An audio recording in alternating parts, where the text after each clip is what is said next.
imaginas estar en el barco más grande del mundo, antes de la aparición del Titanic, y que de repente se escuche una explosión muy fuerte?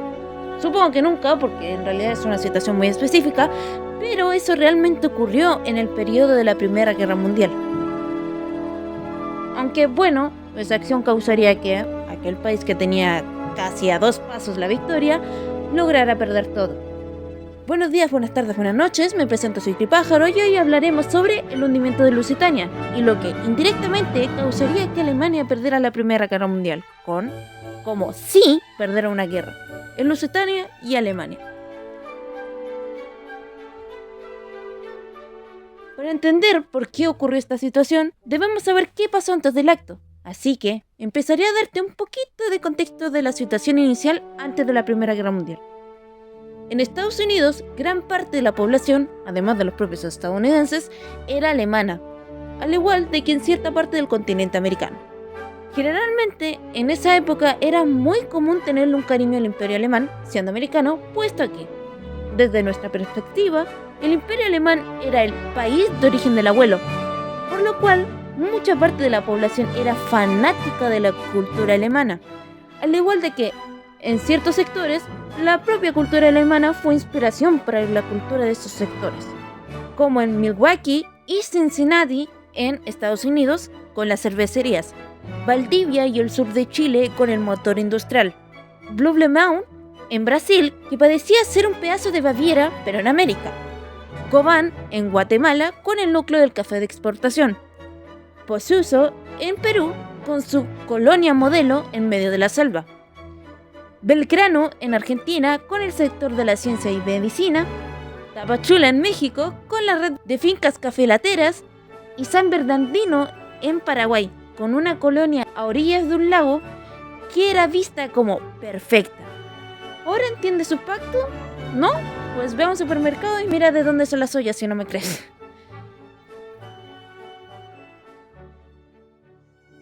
Les cuento una frase súper legendaria que suelen decir cuando algo va bien, después de la calma viene la tormenta. Y así como la frase, en 1914 estallaría la Primera Guerra Mundial gracias a muchos factores que ocurrieron en un solo día por culpa de otras viejas acciones. O sea que gracias a Gavrilo Princip le disparara al archiduque y a su señora por culpa de la guerra anterior del Imperio Ruso contra el Imperio Otomano. La verdad, con mis más grandes sinceridades, en América nos valió poco, puesto que en la guerra ni siquiera se encontraba en nuestro mismo territorio, además de que a nosotros nos importaba más vender. Básicamente era esta situación.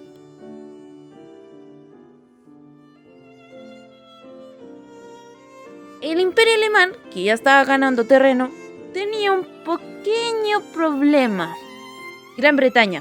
Los británicos usaron su enorme flota para bloquear los puertos alemanes. ¿Que no sabes qué significa eso?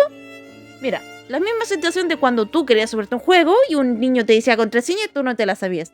Así no podías subirte al juego, pues el Imperio Alemán, gracias al bloqueo de los británicos, no podían conseguir suministros, comida y lo más importante, la forma de ganar la guerra rápido. Porque sí, esos señores, increíblemente inteligentes, creyeron que ganarían en solo unas pocas semanas o meses.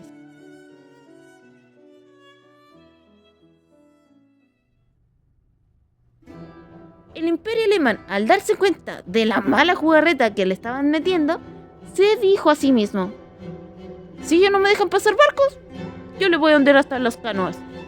Por lo cual, aquí es donde se introduce su arma secreta y la protagonista de nuestra desgracia, la U-Boot, o el submarino para los amigos. Los submarinos, la verdad, no eran cualquier cosa. Los submarinos eran como tiburones de acero que, sinceramente, nadie venía a venir. Así Alemania creó el término guerra submarina restricta. Si no sabes qué es la guerra restricta, te recomiendo que veas el video del diccionario del caos en el minuto 11:18. Gracias. De forma básica, esto causaría que cualquier barco que se acercara a Gran Bretaña iba a terminar muy debajo del mar y sin avisar. Al igual de que no tendrían la típica diferencia de soldado y civil. Aquí es donde nuestra historia se pone seria, porque entre todos los barcos que cruzaban el Atlántico, había uno que destacaba por encima de los otros, Un gigante que se creía intocable por su gran velocidad, y que literalmente sale en el título, el Lusitania. O bueno, con nombre y apellido sería el RMS Lusitania, pero no ando con ganas de trabarme diciendo letras. Imagínense esta escena. Nueva York, 1 de mayo de 1915. El Lusitania está listo para zarpar de vuelta a Liverpool. La gente está emocionada. Hay maletas, sombreros caros y mucha elegancia. Pero justo ese mismo día, en los periódicos de Nueva York aparece un anuncio bien chiquito al lado de la publicidad del barco. Era un aviso de la Embajada Imperial Alemana que decía, básicamente: oigan, por si no se enteraron, hay una guerra. Así que si se suben a un barco con una bandera británica, me da igual el tamaño de ello. Pero si la tienen y entran a la zona de guerra, me paso con su propio riesgo. Ya les avisé. Chicos, literalmente les avisaron. Pero claro, por alguna razón se les hizo bien ilógico que hundieran algo como la Lusitania. ¿Sí se acuerdan qué pasó con el barco más titánico anterior? Pero bueno, también el capitán William Turner estaba muy tranquilo. Como que confiaba mucho que un gigante fuera rápido. Literalmente tiene más hitbox, pero bueno. A pesar del aviso, unas 1900 personas subieron al barco de igual manera. Menos la gente que desconfió, como la actriz Ellen Terry o varios amigos del millonario Alfred Vanderbilt. Pero él no, porque bueno, él sí murió, pero no nos adelantemos. Así que el 1 de mayo a las 12:30 p.m. de Nueva York, el gigante soltó las amarras y empezó su último viaje. Mientras que al mismo tiempo, en algún lugar del Mar del Norte, el capitán alemán Walter Vega, o algo así, no puedo decir su apellido, y su submarino U-20 ya estaba acechando como tiburones, buscando algo grande para hundir. Lo que nadie sabía es que el destino los iba a poner frente a frente cerca de la costa de Irlanda. El viaje, en su mayoría, fue extrañamente tranquilo. La gente cenaba, bailaba y se olvidaba de la guerra. El viaje duraba 6 días. Suena mucha comparación de los aviones que hay hoy en día, pero para ese tiempo el Lusitania era una bestia de velocidad, porque otros barcos tardaban mucho más. De hecho, los pasajeros estaban tan confiados que decían entre sí mismos: oye, créeme, ningún submarino alemán puede ir a más de 15 nudos y nosotros vamos a 25, somos inalcanzables. Pero en realidad, sí tenían razón. Pero aquí empieza el problema. Como el barco llegó a Irlanda un poco antes de lo previsto, había mucha niebla que no esperaban, por lo cual el capitán Turner, en su acto de lógica, esta vez sí no es sarcasmo, para no atrasar lo adelantado, decidió bajar la velocidad para no llegar al puerto de Liverpool antes de que subiera la marea.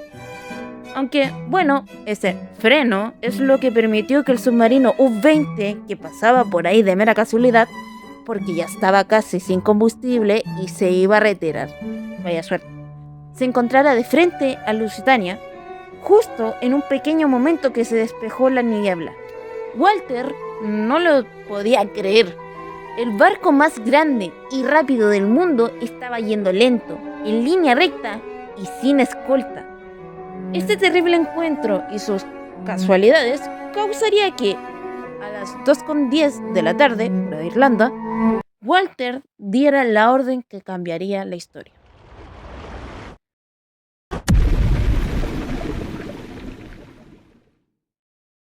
Un solo torpedo salió disparado del U-20. Un solo torpedo para un barco de 240 metros. Los pasajeros que estaban en cubierta, de repente vieron una estela blanca que se acercaba rápidamente por el costado derecho. No hubo tiempo de girar.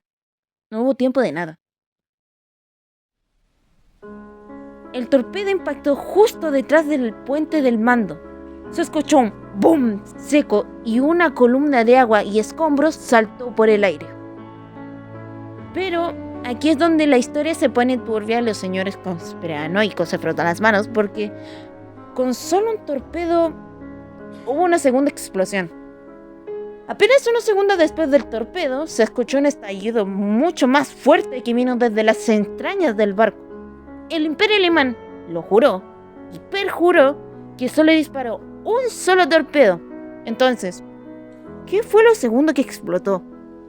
Algunos dicen que era polvo de carbón, otros que se rompieron las calderas, pero los rumores más fuertes dicen que el Lusitania llevaba municiones explosivos secretos para los británicos.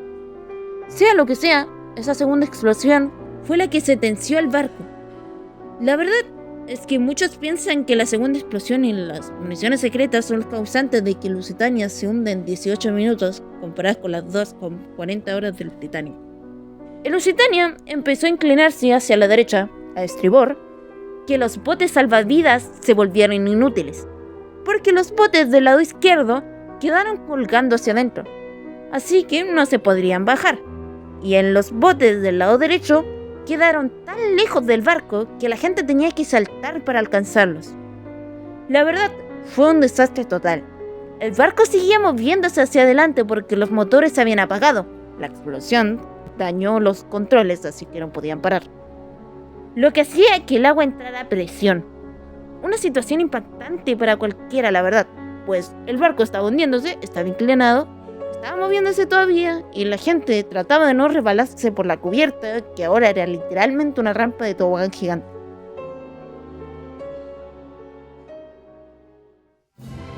A las 2:28 p.m. de Irlanda, solo 18 minutos después del impacto, el Lusitania desapareció por completo. De las casi 2.000 personas a bordo, 1.198 perdieron la vida. ¿Se acuerdan de que al principio les dije que en América amábamos a los alemanes por su cultura y demás cosas? Bueno, ese amor se murió ese día. Ver fotos de civiles y bebés entre las víctimas hizo que el mundo viera a los alemanes ya no como el país de los abuelos, sino como un villano. El hundimiento fue, sin querer, el inicio del fin. Aunque Estados Unidos no entró a la guerra inmediatamente, el sentimiento de "recuerden el Lusitania" se quedó grabado en todo el pueblo estadounidense. 2 años después, cuando el Imperio Alemán intentó volver a la guerra submarina y mandó el famoso telegrama Zimmermann, que de forma corta le decían a México que les ayudase y traicionara a Estados Unidos para que volvieran a tener Texas y Arizona, pero los estadounidenses al enterarse no se lo tomaron muy bien, que digamos. Para ellos fue la gota que derramó el vaso, por lo cual entraría con toda la guerra. Esto causaría que al final de todo el Imperio Alemán perdiera una guerra que se creía ganada. Pero, ¿qué significa realmente que un imperio lo perdiera todo? No fue solo bajar la bandera ya. La derrota que Lusitania ayudó a cocinar indirectamente terminó en el famoso Tratado de Versalles en 1919. Piensen en que el Imperio Alemán fue obligado a firmar un documento donde aceptaba que, en la Gran Guerra, toda la culpa fue suya, cargando todo el peso en sus brazos. Esto no fue solo un golpe al orgullo, sino también directo a su billetera. Les impusieron deudas tan gigantescas que Alemania terminó de pagarlas recién en 2010. Literalmente 2 años después de que yo directamente naciera. ¡Una locura! Aquel imperio se desmoronó. Les quitaron sus colonias, les redujeron su ejército a casi 2 piedras y un chicle, y les prohibieron tener submarinos. Sí, esos mismos U-boats que hundieron el Lusitania quedaron vetados por mucho tiempo. El país entró en una crisis tan brutal que la gente usaba los billetes para prender fuego porque el papel valía más que el dinero impreso. Algo que parece de ricos, pero que ellos hicieron desde la pobreza total. Sin embargo, tras las pérdidas, el mundo intentó aprender para que este horror no fuera en vano. El hundimiento dejó una marca que hoy, cuando te subes a un crucero o a un ferry, te mantiene a salvo. Verán, antes de esto, las leyes del mar, digamos que eran un poquito optimistas. Y se creía que, si un barco era rápido o gigante, nada malo les pasaría. Lo que sí les pasó a Lusitania y al Titanic 3 años antes, por cierto. Pero tras ver al gigante desaparecer en solo 18 minutos, el mundo aceptó la realidad a piedradas. Gracias a esto se reforzó el convenio SOLAS, o Seguridad de la Vida Humana en el Mar, que significan sus sílabas, se volvieron obligatorios los simulacros reales. Esos donde te ponen el chaleco aunque tengas un sueño, y se prohibieron zarpar sin botes para cada una de las almas a bordo, incluyendo a los tripulantes y a las mascotas, por cierto. Incluso se crearon protocolos de radio universales para que cualquier barco, sin importar el idioma, pudiera ser escuchado en el peligro. Técnicamente, el Imperio no perdió la guerra solo por falta de balas, sino porque hundir a aquel gigante de acero les quitó el afecto de quienes no debían. Ya sabemos que no es buena idea despertar a un gigante cuando no está cansado, ¿verdad, Capun? Como conclusión, la historia del RMS Lusitania es mucho más que un naufragio o un imperio cayendo. Es el recordatorio de que, en el tablero de la historia, las fichas que más sufren siempre son las más inocentes. El imperio pagó su deuda económica, pero la deuda con la humanidad aún tiene que saldarse. El gigante de acero ya no está a nuestra altura, pero su recordatorio nos sigue ayudando y salvando vidas hasta hoy. Un largo viaje. La verdad es que hice este video como conmemoración al RMS Lusitania, pues hoy es su 111º aniversario de la fecha de su hundimiento. Un evento histórico que generalmente muchos ignoran. La verdad es que no sé qué les parece todo esto que les acabo de contar. Me gustaría que lo comentaras para saber tu opinión. Sinceramente ahora mismo no tengo mucho más que decir, así que me despido. Recuerden que si eres tanque y puedes correr, corre, porque puede que un tirador te reviente si no corres. Que tengas un lindo día, tarde o noche. Bye bye.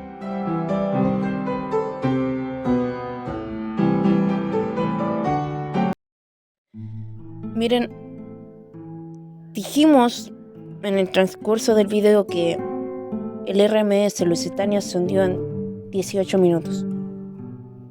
Si miras el cronómetro que ha estado junto a ti y a mí durante todo el video, te darás cuenta que en el tiempo que nos tomó a ambos conocer esta historia, es el mismo tiempo que para aquellos que se encontraban en el RMS Lusitania se habría acabado.